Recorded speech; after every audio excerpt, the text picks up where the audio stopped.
Hey all, welcome to ShareTreck. This is Raj here. Friends, it was a pretty good day. Amazing that we still had some greens and Nasdaq didn't do any bad. It was quite good. Things are looking smooth sailing. So now I'm starting to worry about my thesis that February and March would probably be the bottom of the market and things may pick up. But I'm cautiously optimistic because I think Friday is what is holding us back. I'm going to wait for Friday. Hopefully, the banks have good results, and that could probably boost the market further. I don't want to lose out on any action. And at this point of time, I'm not feeling as much afraid of losing on FNGU. Again, it's a small stake out there, that's all. Otherwise, I'm totally static on all my shares. Wherever there is profit, it's still there. Wherever there is loss, it's still there. Not moving anything at all. I don't see any reason to do any trade. That's where I am. But let's see what the market did today and what it's planning to do tomorrow. And as usual, I'm going to cover all our genomic watch list companies. And I'll also be covering the Magnificent Seven, the indices, and various data points. So with that said, let's get started.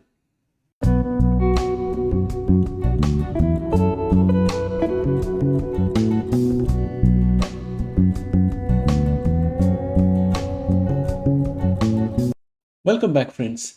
What you're seeing here is the Fear and Greed Index from CNN Money.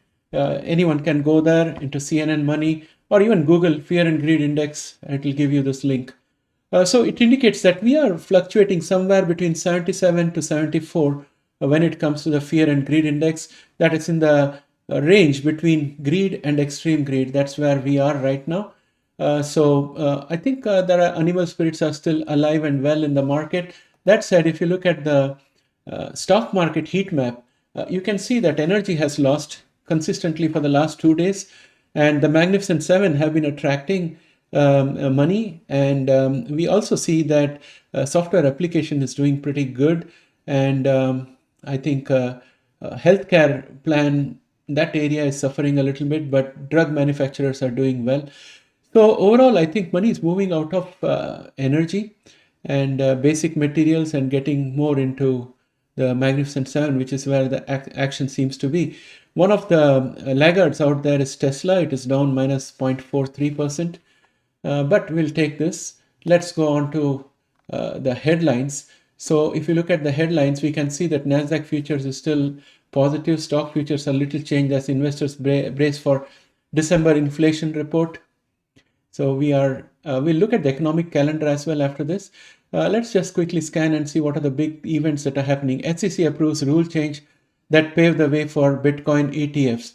So let's go into the crypto section of our BTC USD. So Bitcoin is marginally up minus 0.02%. So the news has not made much of a difference. The market is still open. So there has been no impact of this rules changes approval. And what else is there? Coinbase might take a hit if Bitcoin ETF comes and goes into a big exchange. Then people will be buying and selling ETFs to trade in Bitcoin, and they may not do direct trade. Many of them would prefer the ease of getting into an ETF rather than worrying about losing their USB key and stuff like that. So that's a valid fear. Those of you who are holding Coinbase, please take a quick look at this article and see if you believe with the thesis out there. And Thursday's inflation report could be challenge the market outlook for big Fed cuts. So consumer price index is projected to have risen 0.2% in the final month of 2023 or 3.2% for the full year. There's a wide gap between what the Fed has indicated in terms of rate cuts and what the market is expecting. The Fed's central mission now is calibrating policy in a way it doesn't ease too much and allow inflation to return or hold policy too tight so that it causes a long anticipated recession. So we'll have a Goldilocks kind of a situation with the Feds, and we have to see where the consumer price index ends tomorrow. Well, next here is the economic calendar, and you can see that today we had a really good information from the housing sector, and most of these are, in my opinion, positive. And if you look at wholesale inventories month on month, it has declined less than was expected. So I don't think that is inflationary at all. So no cause for concern out there. And crude oil stocks was supposed to drop by 5.50 million. Instead, it's gone up by 1.338 million. Again, I think it's not inflationary. That said, what I could not find out was Fed Williams' speech at 3:15 p.m. I can't find anywhere anything about Fed Williams' speech. So I think it's not going to make much of an impact, I hope. And then if you look at what is in cards for tomorrow, Thursday, January 11, we have the inflation data coming in, and that's going to make a change, and also initial jobless claims. So if the jobless claims come below what was expected, then I think we are in for a little bit of hawkishness from the Fed. And tomorrow, I think, is going to be very, very critical. And of course, on Friday, we are going to have the options expiry happening and end of the week. That takes me to the TradingView platform. I'm looking at Nasdaq futures. And as you can see, we have converted the resistance that we had, very, very strong resistance at 16,765 into a support. And we are building upon it and going further up. The 9-day exponential moving average is providing perfect support. It's just like a ledge that keeps on extending so that Nasdaq can keep walking over it. Looking amazing and beautiful. Plenty of room on the RSI to go up. MACD is still turning towards the signal line. The setup is looking pretty good to me for tomorrow. And we have indicators. QQQ was up 0.68%. Again, we have managed to break through this line of resistance at 406.75 and convert that into a support. And if you look at VIX, VIX has gone down. It has actually fallen below our diagonal line of support. This, I think, is good news, because if it comes down further, I think we can see more increase in QQQ. That's the way my brain works on this one. S&P 500 is up 0.57%, and it has converted this line of resistance at 476.22 into a support. MACD is looking good, and momentum also is ready to go up further. There is room for RSI to pick up. MACD is moving towards the signal line. Everything is looking nice for S&P 500. Dow Jones is up 0.47%. The RSI still has a little bit of wee bit of room, and MACD is moving towards the signal line, so we can probably expect a little bit of consolidation, but generally a positive day tomorrow for Dow Jones. That's what it looks like at this point of time. US dollar index is down marginally by 0.8%, still supported by the 9-day exponential moving average here. Russell index is down. Oh, Russell index is up 0.6%. It's still within the range that it traded on the 8th of January. And it's still below the 20-day exponential moving average, which is this orange line. It's struggling to break through that. If it does break through it, then I think it will do well. And when it comes to US oil, it's marginally up 0.32%, and it's still got 9-day and 20-day exponential moving average pushing it down. Momentum is also below average, but it's looking up a little bit. Put call ratio is looking bearish. It closed at 1.281, which itself is bearish. After market close, it has gone up further, and I think there could be a little bit of trepidation for tomorrow, because there's going to be a key economic data coming up. But everything else seems like the market is optimistic. And if you look at the support levels, I think the broad-based support has started declining. This is a little worrisome. So I think, again, it's the MAG 7 which might be moving the indices. Then what do we have here? Let's go to the Magnificent 7. So I'll start off with NVDA. It was up 2.28% again, another nice jump. For NVIDIA, RSI is overbought, MACD is super bullish. So it has got to consolidate or move down a little bit before moving up, because these moves are very, very drastic. Next, we have Netflix, which was down minus 0.78%. And momentum is still above average, but the MACD and momentum combination is looking bearish for Netflix.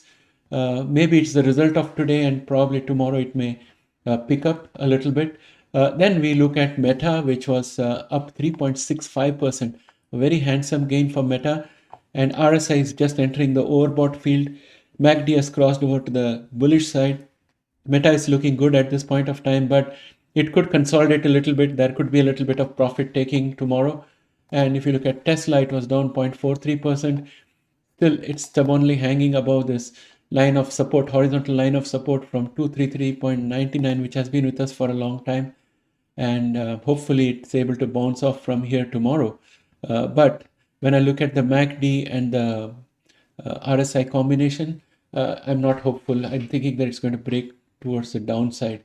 Then we are looking at Microsoft, which was up 1.86%, a nice jump, plenty of room on the RSI to go up, and the MACD is also looking good and it's bullish. And if we were to look at FNGU, which is my favorite, that's the way I play the Magnificent 7, and it's looking good, 2.93% gain today. And we are going to test this diagonal line of resistance from the previous bull channel. If we manage to go up there, then this bull channel will be re-established. The resistance will then become a support. Right now, this is looking very strong, plenty of room on the RSI, and MACD is moving in the right direction. And if you look at Apple, it has managed to shake off a little bit of weakness, and it's back up again at 0.57. It has taken a lot of beating by various analysts being bearish on Apple.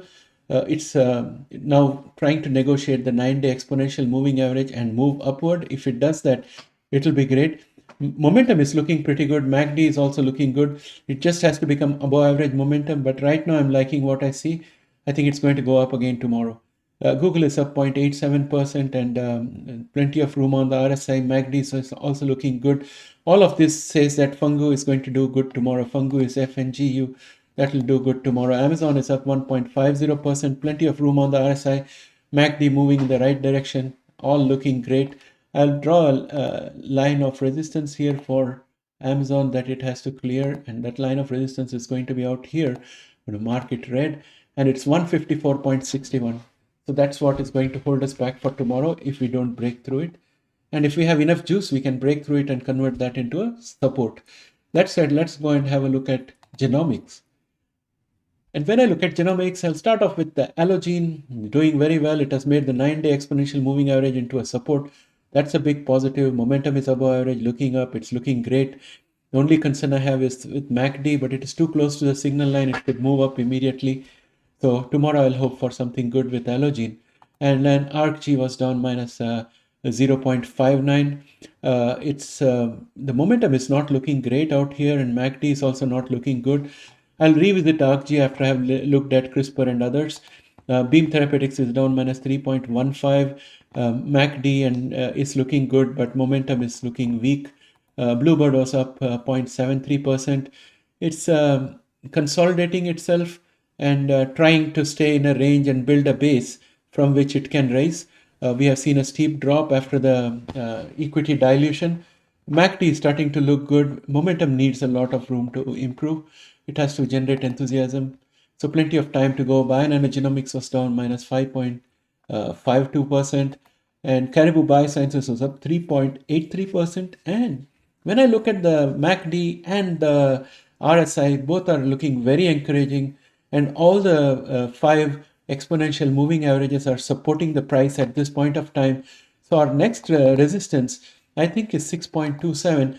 And I wouldn't be surprised if we have a day like this one with a tall candle trying to negotiate this resistance at 6.27. So that's what I'm looking forward to. CRISPR Therapeutics is up 1.13%. And it's got this resistance, diagonal line of resistance, which it has to negotiate. It has converted the 9-day exponential moving average into a support. Now we are gearing up for golden crosses, which will be other bullish sign that we can look at. The concern I have here is that the momentum is just average, but MACD is moving towards the signal line in a bullish manner. That gives me a little hope. So I'm hoping for a better tomorrow for CRISPR. DNA was down minus 6.62%. Yeah. What is this stock doing? I don't know. It's got support next at 1.37 and momentum is not looking good and MACD is not looking good. So DNA is very weak on the stocks.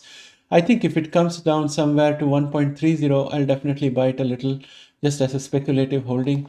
Editas was Editas was up 2.60% and it's being supported by the horizontal line of support, which is at 9.07. And it's also supported by the 100-day exponential moving average, which is this yellow line. It's also supported by the 200-day exponential moving average, which is this white line. So it's doing very well. And tomorrow, I'm not very sure that it's going to go up, but I'm enthused by the fact that MACD is moving towards the signal line in a bullish manner. The only thing I'm concerned about is that even though momentum is pointing upwards, it is still below average. If it was above average and pointing upward, I would have been very bullish. But I'm cautiously optimistic that Editas is going to continue to do well tomorrow. And it's going to face a lot of resistance at 9.65 because it will be the culmination of 9-day and the 50-day exponential moving average, this red and blue line, along with this red horizontal line of support. Illumina is up 0.64%, still trying very hard to negotiate this resistance at 141.43. It's a strong resistance. Once we cross that, I'm hoping that it will become a strong support. Right now, it looks like we are able to cross it because we have plenty of room on the RSI, and MACD is moving towards the signal line. And if you look at IMTX, it was down minus 1.07%. A little bit of profit taking from yesterday. Also, RSI needed to cool down. MACD is still looking good, so it may improve a little bit or consolidate until the RSI can cool off and then go up again. NTLA was down minus 1.40%. Momentum and MACD both are looking weak. The chart is looking weak, being pushed down by all the exponential moving averages. Then we have NVTA, which was down minus 1.77%. Again, looking very weak on the charts, not at all impressed with it. PACB is up 3.65%. And this could probably be a trend reversal. We'll see what happens tomorrow. So hopefully we have a little bit of positive tomorrow for PACB so that this trend reversal can be confirmed. Prime was down minus 3.66%, looking weak on the charts. VERV was down minus 0.93%. Again, the chart, the momentum is a bit above average, but it's not pointed in the right direction. So I think the momentum is likely to fall below average tomorrow. But the price is still hanging in there. It's fighting with the 9-day exponential moving average. So VERV is looking a bit weak to me out here. We'll see what happens tomorrow. So friends, that was my look at the markets. And what am I going to do tomorrow? I'm going to just watch the market. I'm not doing anything. I'm looking for Friday bank results. And tomorrow, I'm hopeful that we are going to get good economic statistics, which will continue to promote the animal spirit so that we, on the fear and greed index, we move a little bit into extreme greed. That's what I'm hoping. We end the greed at 76 or something like that. That's what I feel. But friends, as I told you before, it's very difficult to predict what the market will do. So whatever I have said is my opinion. It's not financial advice. I'm going to start looking at swing trading opportunities. Maybe I'll spend some time tomorrow to look at sector rotations and see if there are any swing trading opportunities out there. If I find anything, I'll share it with you guys tomorrow. With that said, I'd like to bring this video to an end. Thanks and have a great day. Bye for now.